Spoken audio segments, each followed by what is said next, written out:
কিছু একটা করেন স্যার।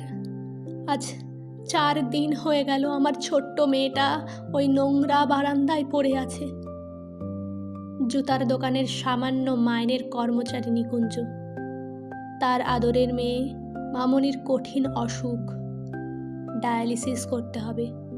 পাড়ার এমএলএ দয়ালু হাতে চিঠি দিয়েছেন মন্ত্রী সিএকে। তিনি চিরকুট পাঠিয়েছেন আর এক আমলাকে।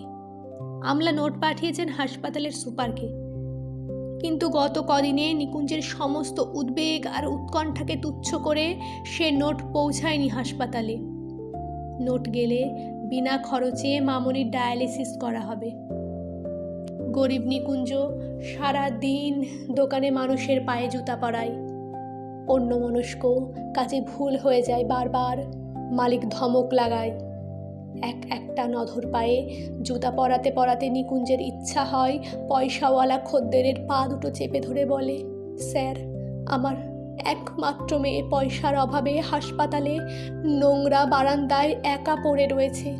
তার চিকিৎসা হচ্ছে না। দিন না স্যার কয়েক হাজার টাকা। আমি সারা জীবন আপনার গোলাম হয়ে থাকব।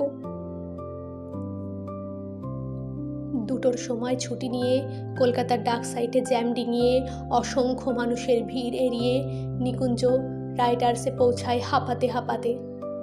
কেরানি বাবুর টেবিলের সামনে দাঁড়ায় চোরের মতো। বাবুটি বললেন, আজ আর হবে না দাদা। কেন জানেন না? নাগাল্যান্ডের পশুমন্ত্রীর মৃত্যুতে আজ আমাদের হাফ ছুটি ঘোষণা করা হয়েছে। ও, তাহলে কালও হবে না? কাগজ পড়েন না নাকি? প্রাক্তন প্রধানমন্ত্রীর মৃত্যুতে কাল পূর্ণ দিবস ছুটি। তাহলে পরশু? নিকুঞ্জ ব্যস্ত হয়ে ওঠে। পরশু শনিবার, তারপর রবিবার। আপনি একেবারে সোমবার আসুন। সোমবার মানে আরও 4টি দিন বাকি। তলিয়ে যেতে থাকে নিকুঞ্জ। যেতে যেতে তার কানে বারবার ভেসে আসে মামনির কণ্ঠস্বর, বাবা, আমার কবে ছুটি হবে? আমি কবে বাড়ি যাব বাবা? হঠাৎ নিকুঞ্জের মাথায় যেন আগুন জ্বলে ওঠে। দুর্বল, অভুক্ত, শীর্ণ শরীরে হঠাৎই যেন জ্বলে ওঠে ভয়ঙ্কর তেজ। রাইটার্সের বারান্দা দিয়ে ছুটতে থাকে নিকুঞ্জ। আর ছুটতে ছুটতে সোজা গিয়ে নিকুঞ্জ ঢোকে ডালহৌসি পাড়ার প্রাচীন এক বন্দুকের দোকানে। আগুন জ্বলছে তখন নিকুঞ্জর মাথায়। ধূমকেতুর মতো নিকুঞ্জ চিৎকার করে বলতে থাকে, আমাকে একটা বন্দুক দিন, আমাকে একটা বন্দুক দিন, যা থেকে হাজার হাজার গুলি বের হবে। আমি সমস্ত নেতা, প্রাক্তন মন্ত্রী, কর্তাদের গুলি করে মেরে ফেলব।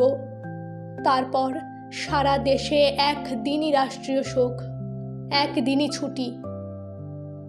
আর তারপর আমার মামনির ডায়ালিসিস। দোকানের দারোয়ান ঘাড় ধরে নিকুঞ্জকে বার করে দেয়। নিকুঞ্জ ছুটতে ছুটতে হাঁপাতে হাঁপাতে হাসপাতাল। হঠাৎ ঝপ করে লোডশেডিংয়ের মতো নিকুঞ্জর চোখের সামনে সব কিছু অন্ধকার হয়ে যায়। মামনির বিছানাটা খালি।